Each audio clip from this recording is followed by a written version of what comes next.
क्या हुआ? वैसे डाल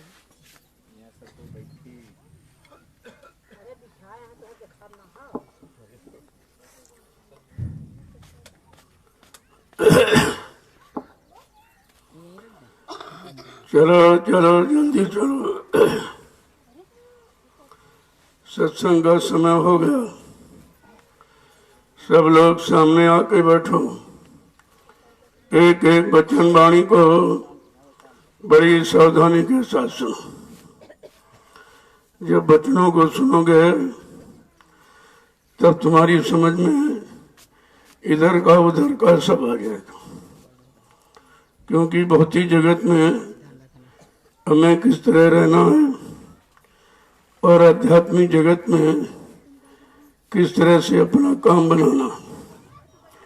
जब संत वचनों को सुनोगे तो आपकी समझ में सब आ जाएगा। क्योंकि संत महापुरुष जब आए तो उन्होंने दोनों तरफ का रास्ता बताया। जब तक शरीर से संसार परिवार में रहो तब तक आपको किस तरह रहना है, किस तरह का व्यवहार करना है, कैसा खान पान करना है और इसी में रहकर अपनी जीवात्मा का भी कल्याण करना।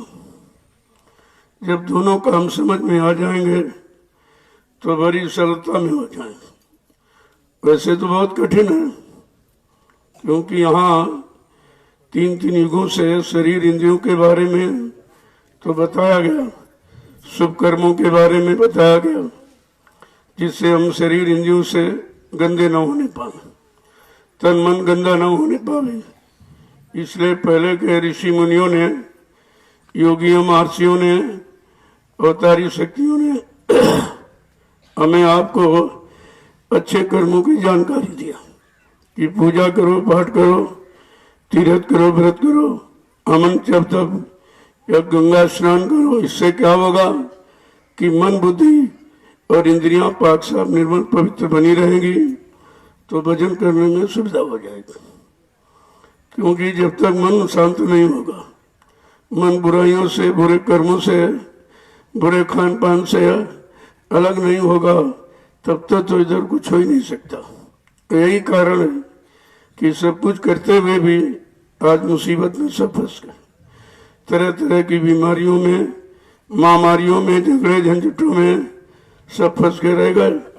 अगर हमने आपने पहले के ऋषि मुनि महात्माओं की बात मानी होती तो आज हमारा आपका पारिवारिक जीवन, सामाजिक जीवन, व्यवहारिक जीवन कष्ट में नहीं होता। सब सुख शांति में रहते, आपस में प्रेम प्यार मोहब्बत में रहते, एक दूसरे के काम आते। लेकिन ये तो पहले की बात नहीं मानी गई। जब बात आप नहीं मानी तो मुसीबत में चले गए। इसीलिए संत महापुरुष जब आए तो उन्होंने रास्ता खोल दिया। इस कलयुग में अभी लगभग 750 वर्ष पूरे होने जा रहे। इसके पहले संत नहीं आए थे। जब संत नहीं आए थे तो यानी जानकारी लोगों को नहीं थी, क्योंकि संत महापुरुष ही जीवात्मा के बारे में बताते और ज्ञानी विज्ञानी तो इसके बारे में जानते नहीं। वो तो बेचारे केवल शरीर इंद्रियों के लाभ तक सीमित हैं। ये मिल जाए, वो मिल जाए, ये बन जाए, वो बन जाए, इसके अलावा जीवात्मा जगह परमात्मा से मिले, इसके बारे में तो कोई जानकारी नहीं। इसीलिए कहा, गिरी बदरिया पाप की बरस रहे अंगार और संत नाते जगत में तो जर मरता संसार। अगर आना जाना न होता तो ये जन्म मरण का चक्कर छूटने का प्रश्न ही नहीं था। कोई नहीं इसके बारे में जानता था कि जन्म मरण से क्या छुटकारा होता है, क्या 484 लाख नरकों की योनियों से कभी बचाव हो सकता है, या बचाव करने वाला कौन है, किसके द्वारा बचाव करेगा, ये सब जानकारी संत महापुरुषों ने दी। कितनी दया हम सब गंदे कमजोर कलयुग के जीवों पर उन्होंने किया, लेकिन हम आप उनकी महिमा नहीं समझ पाए, उनको ही नहीं पहचान पाए, उनके वचनों को समझ नहीं पाए और वचनों के अनुसार अपने जीवन को चला नहीं पाए, तो परेशानी परेशानी दिखाई दे रही। अब तो मुसीबत और ज्यादा आगे दिखाई दे रही। क्योंकि कोई लक्षण बनने के नहीं दिखाई देते। जब तक खान पान शुद्ध नहीं होगा, भाव विचार शुद्ध नहीं होंगे, कर्म शुद्ध नहीं होंगे, तब तक अच्छा होने का तो प्रश्न नहीं उठता है। लेकिन इस पर कोई गौर ख्याल करता नहीं। कर्मों के बारे में कोई जानकारी नहीं जा रही। शारीरिक कर्म तो बता दिए, लेकिन मनसा बचा ये कौन करेगा? अरे भाई, मन भी अच्छे कर्म करे, बुद्धि से अच्छा सोचे, और मन यानी मतलब और चित्त से अच्छा चिंतन करे, तब तो हो सकता है ये काम हो सकता है। अन्यथा कहने पढ़ने सोचने में थोड़ी कुछ हो जाएगा, करना पड़ेगा। ये कर्म प्रधान देश है, यहाँ जो भी आया उसको कर्म समय के अनुसार कर्म करने ही पड़े। बगैर कर्म के तो कोई काम हो नहीं सकता, बगैर कर्म के कोई मजदूरी नहीं दे सकता आपको। तो फिर ये सोचने पढ़ने से थोड़ी काम बनेगा। इसलिए संत मत कर्म ही सिखाता है। काल मत में सुननी है, बकनी है, ये मतलब है, लेकिन संत मत करनी की तरफ ले जाता है कि जब करनी करोगे तो उस करनी का अनुभव, एक्सपीरियंस आपको होगा, फिर करनी का आपको लाभ मिलेगा। ये भी समझ पाओगे हमको कैसी करनी चाहिए, कैसी करनी नहीं करनी चाहिए। तो ये तो चीजें सबके सामने रखी गई है, नहीं कि कुछ बताया नहीं गया, लेकिन उस पर गौर ख्याल नहीं किया गया और उसको अपने जीवन में उतारा नहीं, क्योंकि उतारना बड़ा कठिन है। पर उपदेश कुशल बहु तेरे, जे आचरण ते नर न गने। दूसरे को उपदेश करना, दूसरे को सुनाना बताना तो सरल है, लेकिन वही शिक्षा, वही सिद्धांत जब अपने पर लागू किए जाए तब समझ में आता कितना कठिन है, क्योंकि लागू कोई करना नहीं चाहता। उसके अनुसार उसमें संयम और त्याग है, उसमें तरह तरह की मतलब यानी हिदायतें हैं, तरह तरह की रोकथाम है कि ये नहीं करोगे, ये नहीं करोगे, ऐसा भोजन नहीं करोगे, ऐसा भोजन नहीं करोगे, नहीं मन अगर खराब हो जाएगा तो फिर तुम ठीक नहीं हो सकते हो। मन ही तो सब कुछ कराता है, समग्र कार्यों का आरंभ मन से ही होता है, मन ये करता धरता है। उसी तरफ तो महापुरुषों ने ध्यान, सबका ध्यान किया कि तुम इसको ठीक करने के चक्कर में, अरे तुम पहले अपने मन को ठीक करो, क्योंकि सब मन सबके बाद मन वही है। अगर हमारा आपका मन ठीक हो गया तो हम दूसरे का भी ठीक कर सकते, लेकिन जब तक अपना नहीं ठीक है तो दूसरे का ठीक सुनाने से थोड़ी हो जाएगी, वो तो करने कराने से ही ठीक होगा। संत मत में करनी पर जोर दिया जाता है। अब करनी कैसी करो? करनी करो मार मंडालो, इंद्री भोग विशालो। ऐसी करनी करो जिससे मन गंदे कामों से, गंदे खान पान से, गंदी सोच से हट जाए। तो मन मारो, मारने का मतलब ये उधर से हटाना है गंदगी से, और इधर स्वच्छता सफाई तरफ लगाना है। तो कहा कि मन मारो तन जारो, इंद्री भोग विशालो। जो मन इंद्री भोगों में, घाटों में गंदा रस ले लेके इतना कमजोर हो गया कि अच्छे काम की तरफ आता ही नहीं, कभी अच्छी सोच भी नहीं कभी करने देता। देखो किस तरीके से महापुरुष ने कहा, इंद्री भोग विसारो, इतना काम करो तुम लोग। इतना काम तो हमें आपको शरीर इंद्रियों वाला करना पड़ेगा, क्योंकि गंदगी हमने आपने की। अब वो अज्ञानता में भूल भ्रम हुआ कि लोभ लालच में कैसे हुआ, कहा इतना काम तुमसे कराया जाएगा। तो कैसे कराया जाएगा? कैसे सत्संग करो और सेवा करो और भजन करो, इससे मन की गंदगी खत्म हो जाएगी। और किसी पदार्थ से, किसी सामान से, कोई दवा औषधि जड़ी से मन की गंदगी नहीं जाएगी। वो तो संत महापुरुषों के वचनों से, जब वचन सुनोगे तो इसकी गंदगी से बचने लगोगे, आप बचने की तैयारी करोगे। ये तो सब काम करना पड़ेगा, कर बगैर किए तो कुछ होना नहीं है। जय गुरुदेव, जय गुरुदेव, जय गुरुदेव, जय गुरुदेव। नाम किसका? जय गुरुदेव। नाम किसका? प्रभु का। प्रभु का प्यारा नाम। जय गुरुदेव।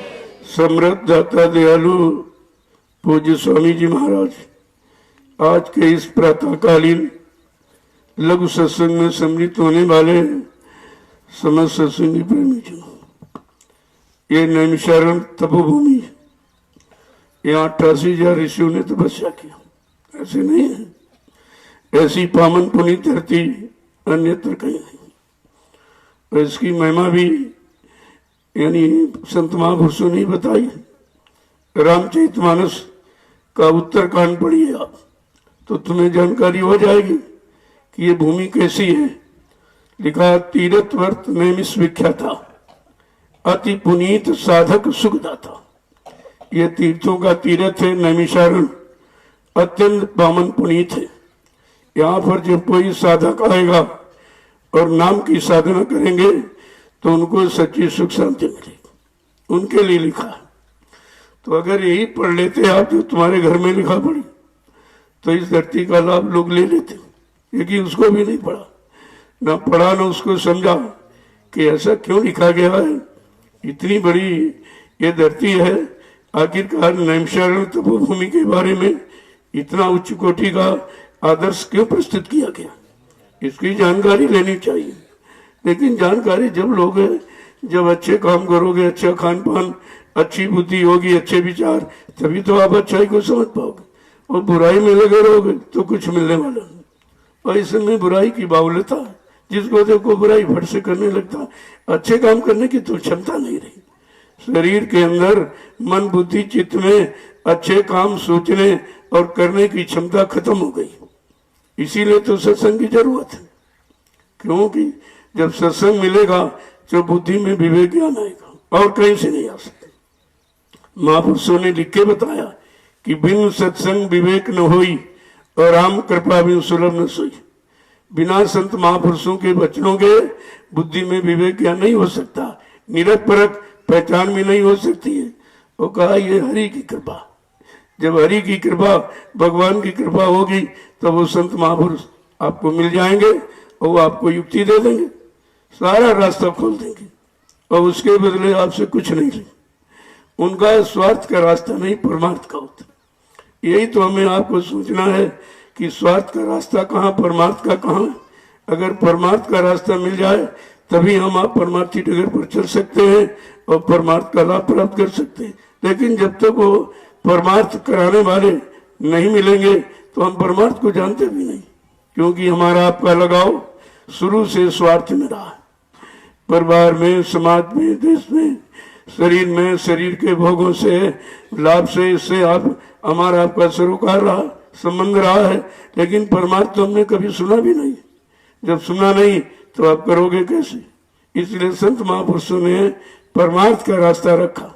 जब परमार्थी डगर पर चलोगे तो इधर का भी बन जाएगा, उधर का भी बन जाएगा, क्योंकि परमार्थ एक ऐसा रास्ता है जो दोनों तरफ सच्चाई अच्छाई की जानकारी देता है कि हमको किस तरह रहना है, किस तरह का खान पान करना है, कैसे लोगों से संपर्क करना है, किनकी बात माननी, किनकी सुननी, किनकी नहीं सुननी है। ये सब जानकारी को परमार्थी डगर कहते हैं। जय गुरुदेव, जय गुरुदेव। देखो इस नाम की महिमा, नाम की महिमा तो हर युग में, हर युग में नया नाम नए पुरुष के द्वारा आया। जैसे योगियों ने जब हरि नाम जगा लिया तब सतयुग में हरि नाम का प्रचार हुआ। जो लोग उस नाम से जुड़े उनका काम हो गया। अब ये है नाम जिस मंडल मुकाम से आता, अगर उसका सुमरन ध्यान करो, उसकी मान प्रतिष्ठा सम्मान से उच्चारण करो तो नाम उसी लोग तक आपको पहुंचा सकता। ये नाम की महिमा है। जो त्रेता में ऋषि मुनियों ने राम नाम जगाया तो उसका जो न उस समय जिन लोगों ने नाम लिया, देखो समय की बात, समय पर नाम लोगे, समय निकल जाएगा तो नाम की महिमा समाप्त हो जाती। केवल जानकारी में रहेगा, लेकिन उस नाम के लेने से तुम्हारा कोई वर्तमान में काम नहीं होगा। काम तो समय का नाम करता। तो जिन लोगों ने उस नाम को लिया आदर श्रद्धा भाव से, उनका काम हो गया। इसके बाद द्वापर आ गया। द्वापर में जो कृष्ण का नाम जगाया, कृष्ण नाम जगाया गया। जिन लोगों ने उस नाम को लिया, वो नाम लेकर जो शक्ति आई, उनकी बातों को, उनके सिद्धांत उसूलों को उस पर चले तो उनका भी लाभ हो गया। इसी तरह आज कलयुग है तो कलयुग का भी नाम हमें आपको मिलना चाहिए। कि भाई कलयुग में हम सब जीवों के लिए कौन सा नाम आएगा, क्योंकि हर युग अलग अलग है, एक चीज नहीं है। और हर युग में शरीर की उम्र अलग है, मन की ताकत अलग, इंद्रियों का संयम त्याग वैराग अलग, उनका खान पान अलग, उस समय भगवान का नाम अलग, और उस समय की साधना और पूजा पाठ भी अलग अलग, एक ही चीज नहीं है।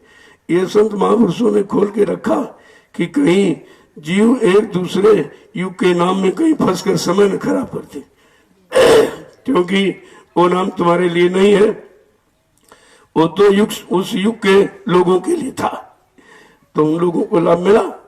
तो कलयुग का नाम तो बताया नहीं किसी ने, और जब बताने वाला आया तो हमने आपने उनको पहचाना। कितनी बड़ी बात।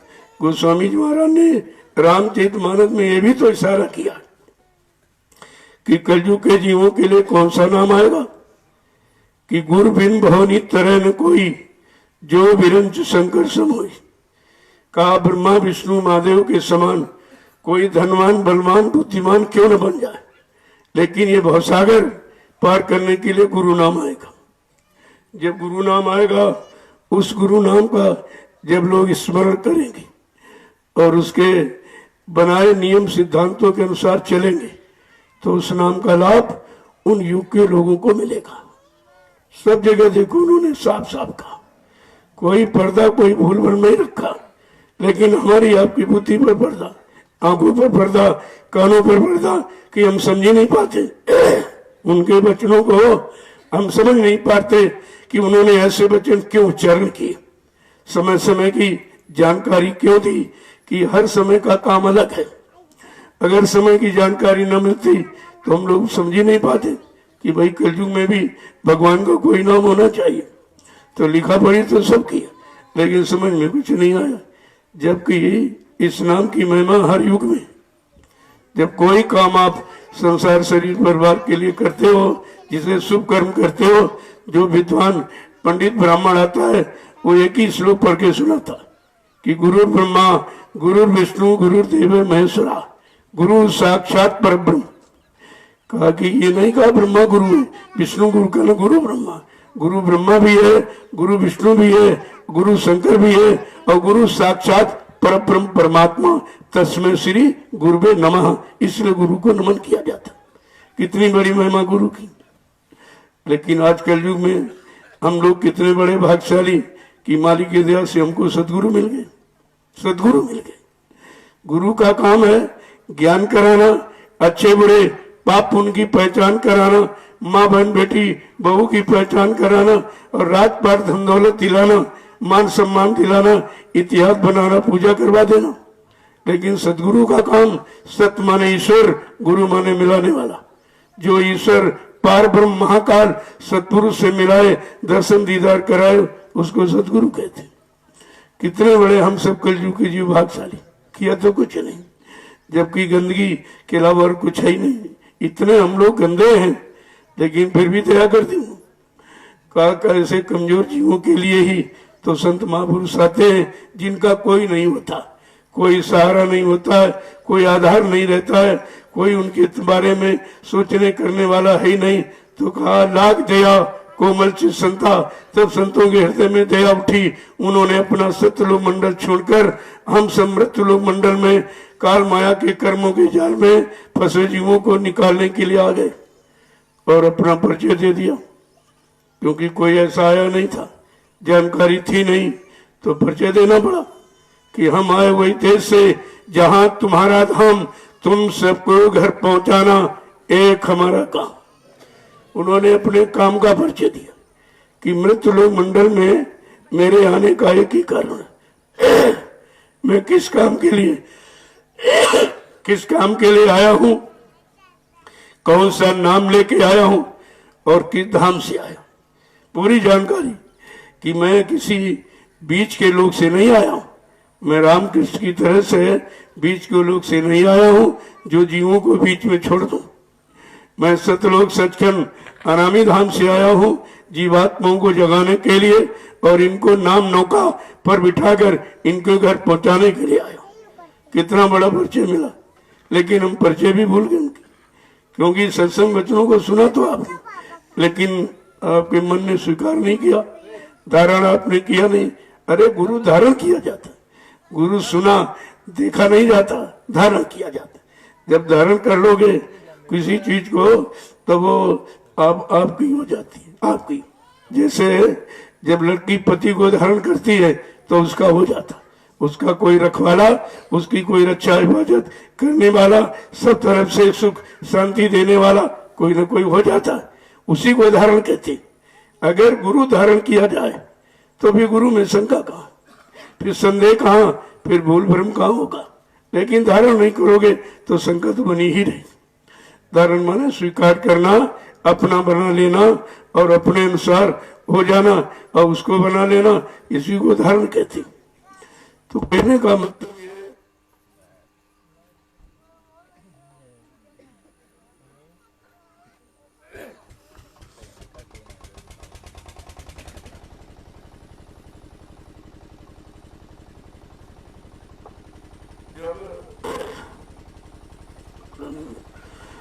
जब किसी चीज को धारण करते हो यानी ले लेते हो, अंदर से स्वीकार कर लेते तो वो तुम्हारी हो जाती, उस पर तुम्हारा अधिकार हो जाता और उसका तुम्हारे पर अधिकार हो जाता। इसी को संबंध कहते हैं। ये सम्मान है बराबर का बंधन। तो बात तो समझने की है, जब समझोगे नहीं तो उलझ जाओगे, और उलझ जाओगे तो उलझन बातों से नहीं सुलझाई जाती। उलझन को अपने आप बैठ के सुलझाना होगा, या जिसने अपनी सारी उलझनें सुलझा ली हो उसके पास चले जाओ, वो मिल जाएगा, तुम्हारी उलझन भी सुलझा देगा। तो जब संत महापुरुष आए, उन्होंने केवल अपनी जीवात्मा के लिए इशारा किया। जीवात्मा मालिक की है किसी की नहीं, न ब्रह्मा की, न विष्णु की, न शंकर की, न रामकृष्ण की है, न 33 करोड़ देवी देवताओं की। हमारी आपकी जीवात्मा सूरत केवल मालिक है। जैसे माँ बाप को अपने बच्चों को चिंता होती, पड़ोसियों को थोड़ी चिंता होती, इसी तरह से हमारा आपका सच्चा पिता, सच्चा मालिक प्रीतम, वो मालिक है। उसी मालिक को सर्वेश्वर अनामी कहते। वो अनामी है, उसका कोई नाम नहीं है, और जिस नाम से वो अपने आप को प्रदर्शित कर दे, अपने आप को प्रकट कर दे, अपनी जानकारी दे दे, उसी नाम से लोग जानने लगते। उससे वो अनामी है, उसका कोई नाम नहीं। ये सब जानकारी सत्संग से मिलेगी, वैसे जानकारी नहीं मिलेगी आपको। जब संत महापुरुष आए, उन्होंने केवल अपनी जीवात्मा के बारे में कहा और किसी के बारे में कुछ नहीं कहा। कोई निंदा, आलोचना, बुराई, कोई किसी तरह की ये काम उनका नहीं। उनके जीवन का ये उद्देश्य ही नहीं, यही सच्ची जानकारी हो जाएगी। इसलिए संत महापुरुषों ने अपनी जीवात्मा के बारे में क्या क्या कहा है, जरा 2 वचन सुन लीजिए आप। अगर ऐसे मैं बताऊंगा तो आप कहोगे मनगढ़ंत बातें कर रहे हैं इधर उधर की। तो जो जो महापुरुषों ने कहा, अरे उनके 2 वचन सुन लीजिए तो आपकी शंका हो जाएगी, खत्म हो जाएगी। उन्होंने क्या कहा कि जोड़ो री कोई सूरती नामों से, जोड़ो री कोई सूरती नाम से, जोड़ो री कोई सूरती नाम से, जोड़ो री कोई सूरती नाम से। वो किससे जोड़ने आए, मिलाने आए? रात पाट, धन दौलत, मान सम्मान, इससे मिलाने नहीं आए, नाम से मिलाने। क्योंकि नाम ही तो काम करेगा, नाम ही उधर ले जाएगा। नाम में इतना आकर्षण, मैग्नेटिक पावर होता है, इतनी शक्ति होती है। जब नाम यानी मतलब मिल जाएगा तो नाम खींचेगा, नाम खींच करके उधर तरफ ले जाएगा। जैसे दाम पैसा इधर तुम्हारे मन को खींचता रहता है। कहाँ पैसा मिलेगा, कहाँ संपत्ति मिलेगी, कहाँ मान सम्मान मिलेगा, कहाँ अधिकार मिलेगा, कहाँ लाभ मिलेगा, कहाँ स्वार्थ हल होगा, इधर खींचता रहता। इसी तरह कहते हैं जीवात्मा को नाम खींचता है, नाम उसका आधार है। इसी नाम को संतों ने शब्द कहा। शब्द आहारी सूरत, शब्द का आहार करने वाली जीवात्मा, इसका यहाँ कोई भोजन नहीं। जो भोजन आप करते हो शरीर का करते हो। ये शरीर का भोजन है, जीवात्मा का भोजन नहीं है। जैसे शरीर को चलाने के लिए ये भोजन अनिवार्य है, ऐसे जीवात्मा को बलवान बनाने के लिए शब्द का आहार बहुत जरूरी। लेकिन शब्द आहार कोई यहाँ दे नहीं सकता। वो नाम भेदी शब्द भेदी सब संत सदगुरु आएंगे, वो नाम का आहार देंगे, नाम का आधार बना देंगे। जब इसको अपना भोजन मिलने लगेगा ये भी बलवान हो जाएगी, तब ये अपने घर की तरफ चलेगी। अभी तो बेचारी चुपचाप बैठी है, जब से आई है उसका भोजन ही नहीं किसी ने दिया। जब भोजन नहीं मिला तो कमजोर हो गई, लेकिन अपनी जगह नहीं छोड़ी।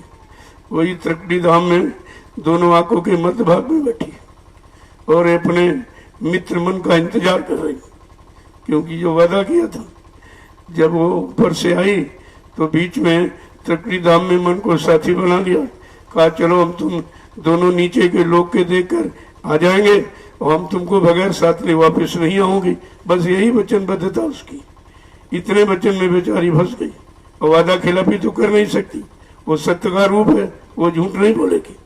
तो देखिए, एक मित्र दोस्त के साथ अब यही है कि अगर दोस्त की पहचान नहीं है तो तुम फंस जाओगे। जिस विचारधारा में वो होगा वहीं आपको खड़ा कर देगा। तभी कहा संग और सोबत बहुत सोच के करनी चाहिए। जिससे कुछ मिले, तुम्हारा नुकसान ना हो, तुमको लाभ मिले, वहां से तो जुड़ना ठीक है। जहाँ कोई लाभ ही नहीं है, निंदा आलोचना बुराई के सिवा वहां कुछ हो ही नहीं रहा, वहां जुड़ने से तुम्हें क्या मिलेगा? तुम्हें क्या वही मिलेगा जो उसके पास भी दे दे। तो वो कैसा पूछ रहे कि जोड़ो री कोई सूरत नाम से, जोड़ो री कोई सूरती नाम से। क्या कोई ऐसा है जोड़ने वाला जो तुम्हारी सूरत जीवात्मा को परमात्मा यानी नाम से जोड़ दे? या तुम्हारे में से कोई ऐसा जाग गया है जिसने अपनी जीवात्मा को नाम से जोड़ दिया? तो वो दोनों तरफ की चीज है। कैसा समझा के पूछ रहे हैं कि ये तन धन कुछ काम न आवे, ये तन धन कुछ काम न आवे, ये तन धन कुछ काम न आवे, ये तन धन कुछ काम न आवे। पड़े लड़ाई जाम से, पड़े लड़ाई जाम से, जोड़ो री कोई सूरत नाम से, जोड़ो री कोई सूरती नाम से। इसी शरीर में मन और जीवात्मा दोनों समझा के कह रहे हैं ये तन धन तुम्हारे काम आने वाला नहीं है, क्यों? ये नाशवान है, ये समय इसका भी निश्चित है, समय पर छूट जाएगा, ये भी छूट जाएगा समय पर। कहते कि ये तो निश्चित है, जहाँ निश्चित है वहीं छूटेगा और कहीं नहीं छूटता। सब इसकी घड़ी और तिथि और तारीख और समय सब निश्चित है कि इतने समय तक ये शरीर में जीवात्मा रहेगी, समय पूरा होते ही ये निकल जाएगी और शरीर यहाँ पड़ा रहेगा। कहा ये तन और धन तुम्हारे फिर काम आने वाला नहीं है अगर तुमने जीवात्मा को नाम से नहीं जोड़ा, तो ये समय आपका बेकार चलेगा और अंत में जमराजा से लड़ाई लड़नी पड़ेगी। क्योंकि वो पूछेगा, वो तो तुम्हारी कर्मों की भाई खोल के दिखाएगा, तुमने इस तारीख में ये किया, इस तारीख में ये किया, इस दिन ये किया, पूरा लेखा जोखा पूरी कर्मों की भाई खोल के दिखाएगा। कल उससे तुम्हें लड़ाई लड़नी पड़ेगी, आगे लड़ाई रह जाएगी अगर तुमने अपनी जीवात्मा को सूर्य नाम से नहीं जोड़ा। तो ये लड़ाई होगी, झगड़ा होगा, क्योंकि हमें आपको मानव शरीर इसीलिए मिला था कि शरीर को गंदा मत करने देना और जीवात्मा को किसी संत महात्मा से मिलकर नाम का आधार, नाम की युक्ति ले लेना और उस नाम से जोड़ देना। तो ये तुम्हारा काम मानव शरीर का हो जाएगा। आपको आगे क्या कह रहे हैं, एक एक वचन को जब सावधानी के साथ सुनोगे, तन्मयता और लगन के साथ, तब ये शब्द समझ में आएंगे। आगे क्या कह रहे हैं कि अब तो समय मिला अति सुंदर, अब तो समय मिला अति सुंदर, अब तो समय मिला अति सुंदर, अब तो समय मिला अति सुंदर, अब तो समय मिला अति सुंदर, अब तो समय मिला अति सुंदर, शीतल हो बच घाम से, शीतल हो धाम से, जोड़ोरी कोई सूरत नाम से, जोड़ोरी कोई सूरती नाम से। कहते कितना सुंदर अवसर ये मनुष्य मंदिर का मिला है। इससे सुंदर समय और कोई नहीं, क्योंकि और किसी शरीर में जीवात्मा को परमात्मा से मिलने का अधिकार नहीं।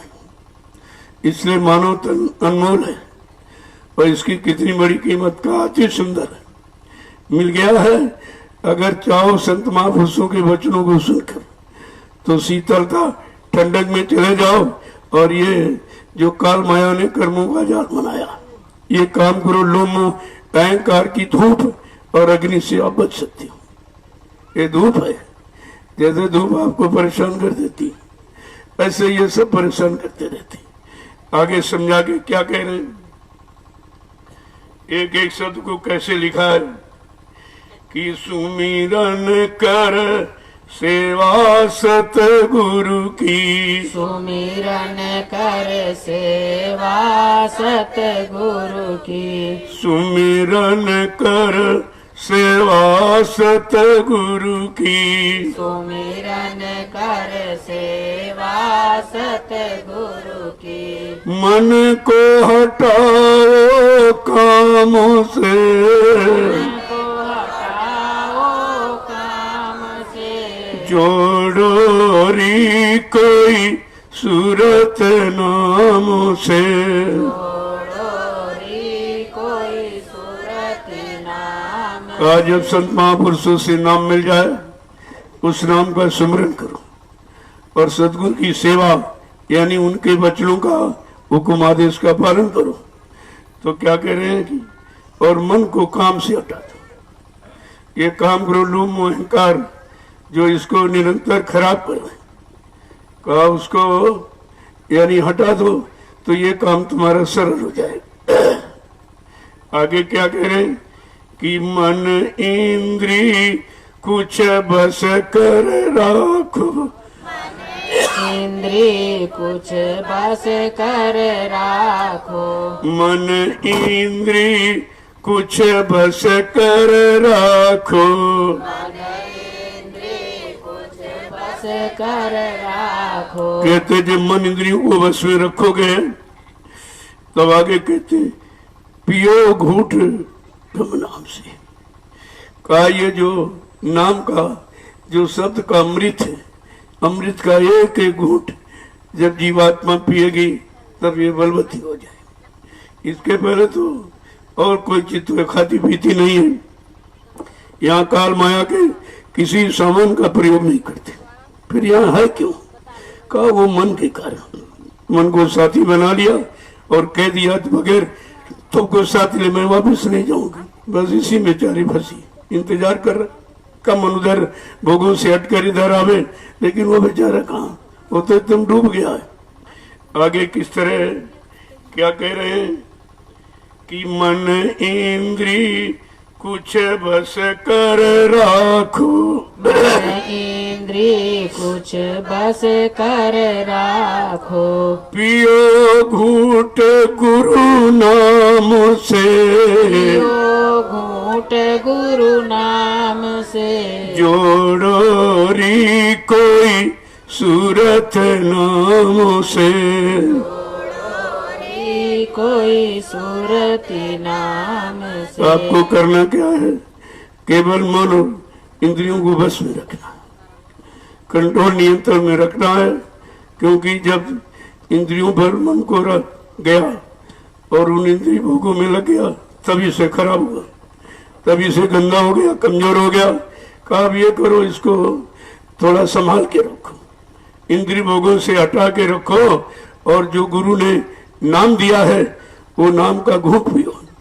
जब वो पीने लगोगे तो मन का ये नशा जो काम क्रोध लोभ मोह अहंकार का ये खत्म हो जाए, ये हल्का हो जाएगा, दब जाएगा। आगे क्या कह रहे हैं कि कितनी बड़ी चीज संभाल के जीवों के लिए रख रहे हैं। जब इन वचनों को सुनोगे कि लगे ठिकाना मिले मुकामा, लगे ठिकाना मिले मुकामा, लगे ठिकाना मिले मुकामा, लगे ठिकाना मिले मुकामा, छूटो मन के दामों से, छूटो मन के ग्राम से, जोड़ो री कोई सूरत नाम से, जोड़ो री कोई सूरत नाम का जब नाम का आधार मिलेगा यही ठिकाना है। असली ठोर ठिकाना जीवात्मा का नाम ही है। का जब नाम मिल जाएगा, नाम को पकड़ के चल देगी तो अपने असली मुकाम मंडल पर पहुंच जाएगी। कहते कि ये और छूटो मन के दाम से, ये मन के दामन से छुटकारा मिल जाएगा। जब तक नाम का आधार नहीं पकड़ेगी, नाम को पकड़ कर चलेगी नहीं, तब तक मन भी उधर से नहीं हटेगा और मन के दामन से भी छुटकारा नहीं पाएगी। आगे क्या कह रहे हैं कि भजन करो छोड़ो सब आलस, आलस, भजन करो छोड़ो सब आलस, ओ छोड़ो सब आलस, निकस चलो कल के गांव से, निकल चलो कल के गाँव से, जोड़ो री कोई सूरत नाम से, जोड़ो री कोई सूरत नाम अब कैसे निकलोगी? कैसे? कहते भजन से, पूजा से नहीं, भजन से निकलो। भजन करो और ये आलस प्रमाद, ये लापरवाही सब छोड़ दो। ये नहीं कि अभी नहीं, शाम को कर लेंगे, शाम नहीं, सुबह कर लेंगे, सुबह नहीं, दोपहर के कर लेंगे। कहा ये लापरवाही छोड़िए, ये आलस प्रमाद छोड़ दीजिए। जो करना उसे शुरू कर दो, क्योंकि समय नहीं है। समय तो सब निकल गया, किसी का 40, 50, 60, 70 निकल गया, अब कितना बचा? कलयुग में समय भी तो बहुत कम है। 100 बरस का समय मिला, उसमें अच्छा खान पान करोगे, अच्छी संग सोबत करोगे, अच्छे कर्म करोगे तो। अगर गंदे खान पान, गंदी सोबत, कर्मों में फंस गए तो 50 में खेल खत्म हो जा रहा। देख रहे हो सब कितनी अल्पायु में जा रहे हैं। अल्पायु और अल्पज्ञ यही दोनों काम खराब। ये मतलब उम्र भी कम है और ज्ञान भी कम है। जब ज्ञान नहीं है तो उम्र को कैसे खर्च करें, कहाँ कहाँ किस तरह से निकालें चलाएं, ये भी तो मालूम नहीं है। आगे समझा के क्या कह रहे हैं, भजन करो छोड़ो सब आलस, सारा आलस प्रमाद लापरवाही ये सब छोड़ दो और भजन में लग जाओ। यही एक रास्ता है और इतना सरल, इसमें कोई खर्चा नहीं, 2 पैसे का खर्च नहीं। भजन पूजा में तो बहुत खर्च, मूर्ति ले आओ, फिर मंदिर बनाओ, फिर अगरबत्ती लाओ, फूल लाओ, पेड़े लाओ, बतासे लाओ, कितना खर्चा। यानी जड़ में खर्चा मिलना कुछ नहीं और चेतन में कोई खर्चा नहीं और सब मिलना है। अगर जड़ चेतन के अर्थ को समझ लेते कि जड़ क्या है, चेतन क्या है, जड़ का काम क्या, चेतन का काम क्या, अगर संत महापुरुषों के वचनों को सुनकर अगर समझ लेते तो ये काम तुम्हारा अब तक शुरू हो जाता। लेकिन जड़ चेतन के बारे में अब तक जानकारी आए हैं चेतन दरबार में और मांग कर रहे हैं जड़ की, बेटा दे दो, बेटी दे दो, पति दे दो, पत्नी दे दो, व्यापार दे दो, धंधा दे दो, ये दे दो, वो दे दो। और जो चाहिए वो कोई नहीं मांग रहा, कोई नहीं मांगता। यहाँ जितने हैं सब शाम को देखिए सब बनी बनी शरीर की परेशानियां सुनाते हैं। अरे शरीर तो ये जब दुख का सागर है और दुख के सागर में जब शरीर आया तो क्या सुख पाएगा? जहां जो चीज है वही तो आपको मिलेगी। कहा कि इसमें तो ये दुख भी आए हैं, ये भी दया है। दुख की घड़ी चली करी मत जानो। अगर दुख आ जाए तो ये समझ लो कि मालिक अपनी तरफ खींचना चाहते, अपनी तरफ ध्यानाकर्षण करना चाहते। अगर दुख और बीमारी ये ना आवे तो कोई दरबार में आएगा नहीं, यहाँ कोई नहीं आए। तो दुख और बीमारी तुमको घसीट कर अच्छी जगह ले आई है तो अच्छी की खराब है। लेकिन ये बात समझ में क्यों नहीं आती है? जब सतगुरु दयाल के वचनों को सुनोगे, उन्होंने कहा कि जो मेरा अजीज प्यारा है, जिसको मैं बहुत चाहता हूँ, उसको 3 चीजें देता हूँ, बीमारी, गरीबी और बदनामी। का ये 3 तरह का साबुन लगाता हूँ, इसी से सारे कर्मों की धुलाई कर देता हूँ। जन्म जन्मांतर के पाप कर्मों की धुलाई का इसी साबुन से करता हूँ। अगर ये कोई एक चीज मिल जाए तो तुम गुरु को छोड़ दोगे कि रे जब से गुरुदेव में आज बीमारे रहते, हम मतलब गरीब हो गए नहीं। और ये तुम जानते नहीं कि यही उनकी धरोहर है जो देना चाहते हैं। एक ही जन्म में जिस जीव को पार करना चाहते हैं उसको 3 चीजें देते। ये 3 चीजें जिसको मिले समझ लो उसे एक ही बार में निकल जाएगा। अभी 3 कोई चाहता नहीं, यहाँ तो सब उल्टी मांगे। ये कौन चाहता मांगता है? अगर तेरे जब कुछ नहीं दिया गया, ना बीमारी दी गई, ना गरीबी दी गई, ना कोई कलंक लगाया गया, तब तो सब छोड़ के भागी गए, सब छोड़ के भाग गए। अगर ये चीज दे दें सतगुरु दयाल अपनी अमानत, तो इसको संभाल के कोई रखने वाला नहीं, कोई नहीं है। क्योंकि ऐसे विचार अभी दृढ़ मजबूत बन नहीं पाए, सदगुरु को पहचान नहीं पाए। वो कौन सी दया करने आए, वो दया को भी हम जानते मानते पहचानते कुछ नहीं, तभी तो ये सब फंस गए।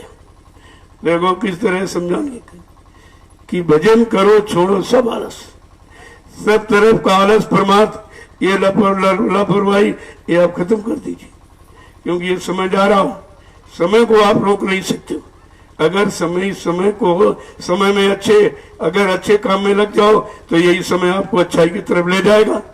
अगर बुराई में लगोगे तो बुराई की तरफ चले जाओगे, और बुराई में कुछ मिलना नहीं आपको। देखो किस तरह से समझा के कह रहे हैं कि भजन करो छोड़ो सब आलस, और चलो कलयुग के गांव से निकल चलो। फिर इसके गांव में कभी नहीं आना, इसके देश में कभी नहीं आना है। कहा निकल चलो धीरज से, तो निकल सकते हो भजन के द्वारा। और कोई रास्ता यहाँ निकलने का नहीं है। जिन लोगों ने पहले बनाया कि पूजा पाठ तीर्थ व्रत, ये तो भी फंसाने का रास्ते थे। एक शुभ कर्म एक पाप कर्म, पाप और पुण्य दोनों कर्म तो फंसाने वाले। यही कर्मों का जाल उसने बनाया कि जब पाप पुण्य का जाल बनेगा, कभी तुम अनुभव के लिए कभी पाप करोगे कभी पुण्य करोगे, कभी शुभ किया कभी अशुभ किया। उसी पाप पुण्य की कर्मों की बेड़ी में हम आप खुद फंसे, हमें आपको फंसा नहीं किसी ने।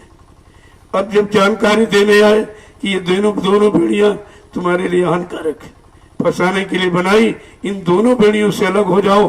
पाप पुण्य जब दो नासे वो हमरे पूर्वा से, जो पाप पुण्य दोनों का परित्याग कर देगा वो कलम मेरे धाम आएगा। और यहाँ तुम पाप छोड़ को तो पुण्य में फंसे पड़े हो, क्योंकि पुण्य के बारे में बताया नहीं गया। अच्छा बताया गया, लेकिन संत महापुरुषों ने कहा अरे पाप तो पाप है, लेकिन पुण्य पाप का बाप है, उसे तुम कभी नहीं छोड़ पाओगे। अगर संत महापुरुष ना थे तो ये भेद भी नहीं मालूम नहीं होता, कर्मों की जानकारी भी नहीं होती। किस कर्म से हम क्या कहाँ पहुंचेंगे, कौन सी गति या दुर्गति या सदगति होगी, तो कुछ मालूम तो नहीं है। अब एक एक वचन को अगर समझाते नहीं और इस तरह फरमान जारी नहीं करते तो हम लोग तो समझ ही नहीं सकते थे, क्योंकि सारा का सारा मसाला से उल्टा ही हो गया।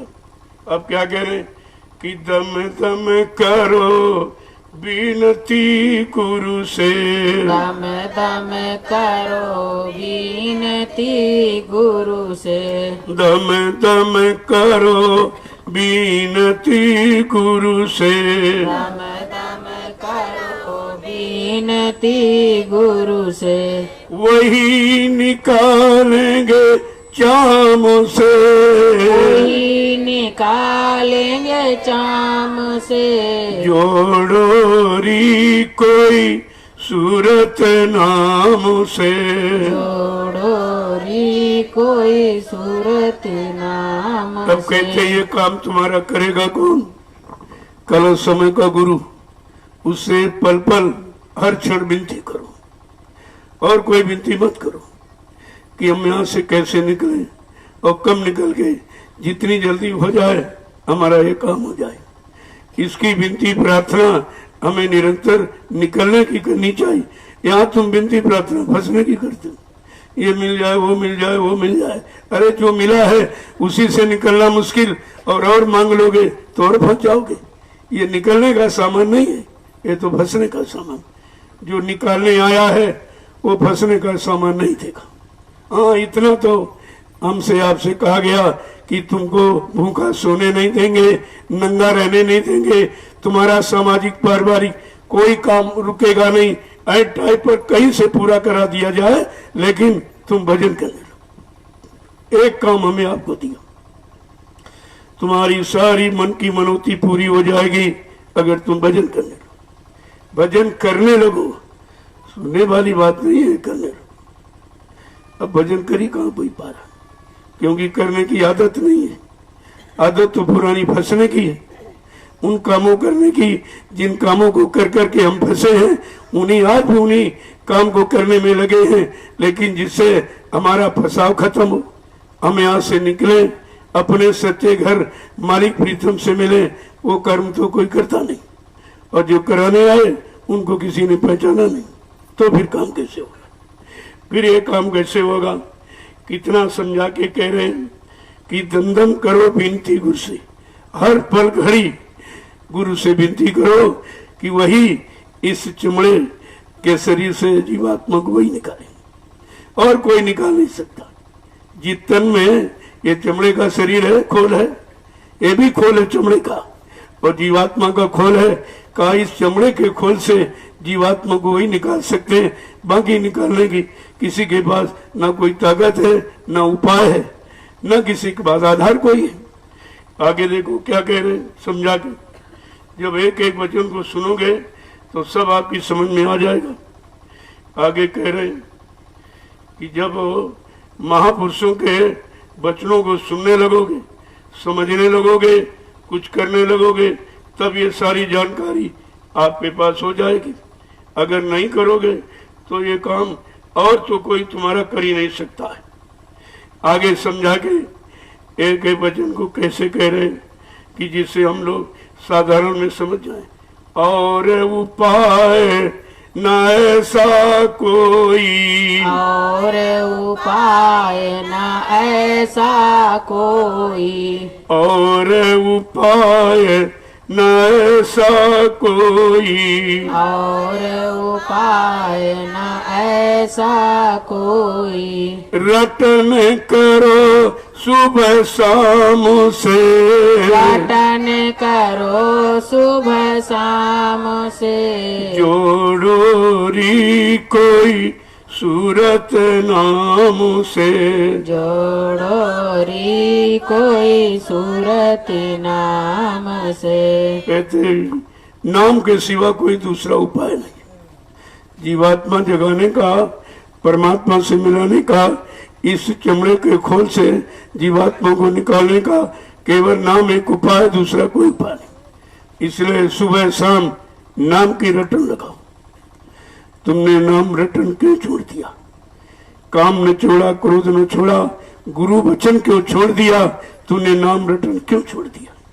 जो हमने छोड़ा है उसी का परिणाम है कि हम फंसे पड़े हैं। अगर इसको सुबह शाम रटने लगे, कहा सुबह शाम आत्मा के घाट पर बैठकर एक एक घंटा सुबह शाम नाम की कमाई करने लगो, तो धीरे धीरे ये जीवात्मा जगेगी। जैसे इधर से तुम्हारा लगाव खत्म होगा और नाम से लगाव जोड़ हो जाएगा, तो धीरे धीरे जीवात्मा जगने लगेगी। अभी केवल हम आप बैठते हैं, करते नहीं, केवल बैठने की आदत, बैठने का अभ्यास बना रहे। जब धीरे धीरे बैठने का अभ्यास बन जाएगा, तब यही कहो चलो बैठना है तो कुछ करें, तब करने की जरूरत होगी। एक बार की तुमको हम सब बैठ के कर लेंगे तो नामुमकिन है, क्योंकि कभी किया नहीं और बैठे तो इस काम के लिए कभी बैठे भी नहीं। बैठना भी हमारा आपका इस काम से संबंधित कभी नहीं रहा। ये तो अब युक्ति मिली है, तब समझ में आया। खड़ा किस लिए हुआ जाता कि गुरु के वचनों को पालन के लिए खड़े हो जाओ और बैठो तो नाम की कमाई के लिए बैठो और झुको जहां कुछ मिल रहा हो। तब ये शरीर की कवायद समझ में आई कि खड़ा होना और बैठना और झुकना इसका मतलब क्या है। ये भी आज तक किसी ने आपको नहीं बताया। इन तीनों का मतलब क्या है आगे समझा के कह रहे हैं। और दूसरा उपाय कोई नहीं है कि जीवात्मा जगाने का, परमात्मा से मिलने का। दूसरा कोई साधन ही नहीं। कहा सुबह शाम जब नाम की रटन लगाओगे तब तो ये काम तुम्हारा हो सकता, अन्यथा ये काम बड़ा मुश्किल है। कि प्रीति लाए नित करो साध संग, प्रीति लाए करो नित साध, प्रीति लाए नित करो साध संग, प्रीति लाए नित करो साध संग। वही कितनी बड़ी बात कह रहे हैं कि सदगुरु से प्रीति और नाम से भी प्रीति करो। तब कहते कि हट रो जग के खासो याम से, हट के रहो जग के खासो याम से, जोड़ो री कोई सूरती नाम से, जोड़ो री कोई सूरती नाम से। आज जो नाम का दान देते हैं, नाम का आधार पकड़ाते हैं, उनसे प्रीत करो। अगर प्रीत करो तो उनसे करो। कहते हैं कि जब उनसे प्रीत करोगे और नित्य साध संग करो। साध माने जिसने तन मन वचन इंद्रियों को साध लिया, ऐसे का साध करो तो तुम्हारे मन की कचाई को निकाल देगा। और तुम साथ भी ऐसे कर दो जो काम करो लोगों के शिकार हैं, फंसे पड़े हैं, उनसे साथ करने से तुम्हें क्या मिलेगा। साथ भी करो अपने से अच्छे का, अपने से ऊंचे का। ऊंची जात पात से नहीं होता, कर्मों से ऊंचा हो। अगर नाम की साधना करने वाला और काम करो लोमो अहंकार को भस्म में कर लिया, ऐसे का साथ करो तो तुम्हारे मन की सारी कच्चाई को निकाल देगा। क्या कह रहे हैं समझा के, और कह रहे हैं कि हट रहो जग के खासो याम से। अब ये संसार के सामानों से और भोगों से एकदम अपने आप को हटा लो, तभी तो उधर चलेगा। अरे भाई मन कोई तस्वीर थोड़ी है जो एक को इधर लगा लो एक उधर लगा। मन तो एक ही है। जब उद्धव जी संदेशा लेके गए कृष्ण का गोपिकाओं के पास, सोचते थे कि मैं ऐसा संदेशा सुनाऊंगा तो गोपियां सब कृष्ण को छोड़ देंगे, ऐसा मैं बैराग का संदेश दूंगा। जब सुनाने गए तो गोपियां सुनती नहीं। बाद में कहने लगी उद्धव मन नाही 10-20, उद्धव मन नाही 10-20, एक हतो वो गयो श्याम सक को आराधईस। मेरा एक ही मन था, वो तो मैंने कृष्ण को दे दिया। अब तुम्हारे संदेश को कौन सुनेगा। ऐसी पकड़ होनी चाहिए। गुरु बचनों की जब पकड़ होती है, अन्यत्र कहीं न जाता है न किसी की सुनता है। अगर दूसरे संसारी की सुन रहे हो तो इसका मतलब अभी आप गुरु बचनों को नहीं पकड़े हो, गुरु आशिक नहीं हो आप। जिसने कभी माला उठाई नहीं, सुमरन किया नहीं, सत्संग बचन सुना नहीं, अरे वो तो संसारी ही है, उसको सत्संगी आप क्यों मानते हो। और सत्संगी मान के धोखा हो जाएगा। ऐसे लोग संगत को भी धोखा देते, लेकिन वो अपने आप को धोखे में रखे। तुम संगत को क्या धोखा, संगत तुम्हारी है नहीं, संगत गुरु की है। तो गुरु की संगत को कौन धोखा देगा, या गुरु को धोखा कौन दे सकता। वो अपने आप को धोखा दे रहा और धोखे में रखेगा हमेशा के लिए, और मानव जीवन व्यर्थ में चला जाएगा। कितना भारी नुकसान कर रहा, रहकर भी काम नहीं बना पाया। चलो कुछ तो बेचारों का संस्कार नहीं बना, अभी तक आ ही नहीं पाए, सत्संग वचन सुन नहीं पाए, सदगुरु का दर्शन उनको मिला नहीं, नाम भी उनको नहीं मिला, तो उनका तो मतलब अभी कुछ है ही नहीं। उन पर इतना दोष नहीं है। जिनको सब कुछ मिला और सुनाया गया और रखा गया और सब तरह से उनकी व्यवस्था की गई, और उन्होंने अगर ऐसा कोई कदम उठाया, इससे बड़ा अपराध कोई नहीं। ये सबसे बड़ा अपराध है। गुरु से कपट और संगत से चोरी और की हुए निर्धन की हुए कोड़ी। गुरु से कपट कर रहा और संगत के धन की चोरी कर रहा तो कहा हो तो सजा पाने का अधिकारी है। इसलिए कह रहे हैं कि प्रीत करो सतगुरु चरणों से। अगर प्रेम करना सच्चा सतगुरु से प्रेम करो। चलो संसार के लिए संसार में भी प्रेम किया जाता है, क्योंकि शरीर के पालन पोषण के लिए उनसे भी प्रेम है, लेकिन सच्ची प्रीति सतगुरु से करो। वो तुम्हारे सच्चे हैं और तुम्हारे सच्चे रास्ते पर चलाने वाले और सतलोक सचखंड पहुंचाने वाले, उनसे प्रीत करो, उनके वचनों से प्रीत करो। वो वचन पकड़ो। अब तुम संसारी वचन पकड़ते हो, संसारियों की सुनते हो, उन्हीं की बात से लगे रहे हो, तुम्हारे वैसे ही भाव विचार है। अध्यात्म की समझ में तो कुछ आवता नहीं, और अध्यात्म में रहकर शिकवा शिकायत करते। इनको क्या पता, इनको मालूम ही क्या अध्यात्म क्या है।